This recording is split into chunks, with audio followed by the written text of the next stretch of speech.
How's everybody doing? My name's Mike, and I got Miss Honey here, and today we're going to talk about a little bit about not letting the dog flee or shut down. So the dogs in their homes normally, if you're not using a leash, that means and you're not using place or a crate, you probably let them run away from things, and that is not good for the dog's headspace. So what they learn is that anytime I'm unsure about something, I can just run away. Anytime a human comes towards me or wants to put a leash on me, I can just run away. So for instance, if I pick up the leash and she goes to get off place, yeah, good girl. Because if she goes to get off, she's going to get a correction. Because what she's doing, and she's trying to predict what I'm going to do. So she knows, okay, normally I come up here, and okay, come on girl, okay.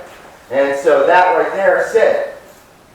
So that right there is part of not letting her flee. So even that one, for her to learn something, she has to understand, if I say, okay, that means I want you to come off a place. So I have to have access to get her off a place. You never want to grab their collar and do something like that, because it can actually bite you because you got your hand right there next to them. It's better to use a leash to actually teach them what you want. Okay, girl, come on, heel. Place. So I put her on place, and then no matter what I do with the leash, good girl, she knows that's her spot. That's also her piece of furniture, right? So she used to get on the couch a lot in the home, and what we do is we give her own piece of furniture and show her, okay, this is your spot right here, and you don't have to find a spot to dominate and claim as your own. I will actually give you a spot, and you don't have to worry about anybody messing with you while you're there. So now she has her own piece of furniture, and now there's rules. She can't come on the couch and make herself eye level with humans, because when the dogs start doing things like getting on the couch, sleeping in the human's bed, they start to treat humans like dogs, if that makes sense. So she's going to do things like jump on people or try to wrestle them, correct them possibly. So that's why we keep the dog off of our furniture and we give them their own furniture. A lot of dogs, it creates a very unhealthy space for them, and we're trying to create a whole picture for the dog that we want every bit of your life to be calm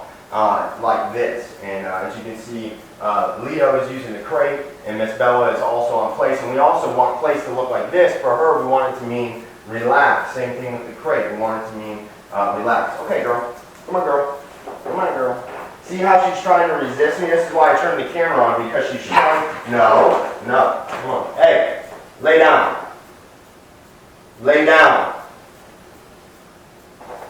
Heel. Good girl, good job.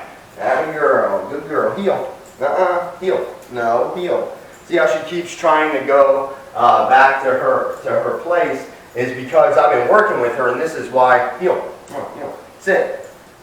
And this is why I turned the camera on, is because I was noticing that she's kind of trying to resist giving me refusals. When I say get off a place, she's like not wanting to come off a place, right? Same thing if I tell her to sit, she knows what I'm asking, but she doesn't want to sit. It's my job to use the leash to get her into that position, to show her what I want. If you allow them to flee and then you block that flight with a leash, a lot of times you're going to just try and not do what you ask. A lot of people would have dogs that will just stop on the walk. Like if they don't want to do something, they'll just use their body weight to do it. And what you saw is a prime example of her using her body weight to say no, because she's already learned at 8 months of age that she's a heavy dog, and she can use her body weight to dominate the situation and to stop the exercise. So that's why it's important to teach a dog when they're young. So if you get a refusal, you have to have a leash on the dog and then set up like this, the training scenario,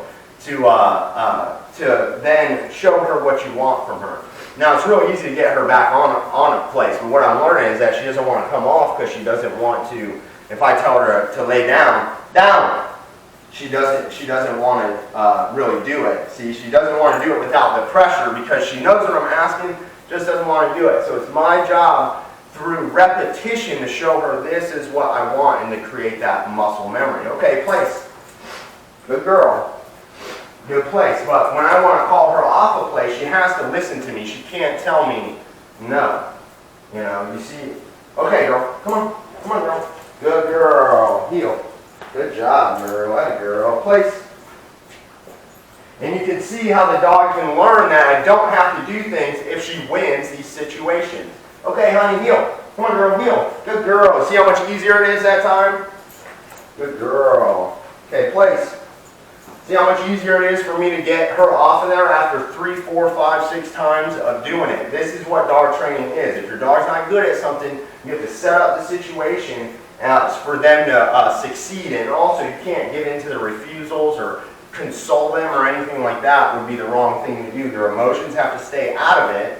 And we don't use enough pressure to ever hurt the dog. We're only using enough pressure to say, hey, come this way, and you're not going to win by using your body weight. Okay, girl, come on. Good girl. Good job. See that time she came? Good girl. Come on, girl. Heel. Good girl, place.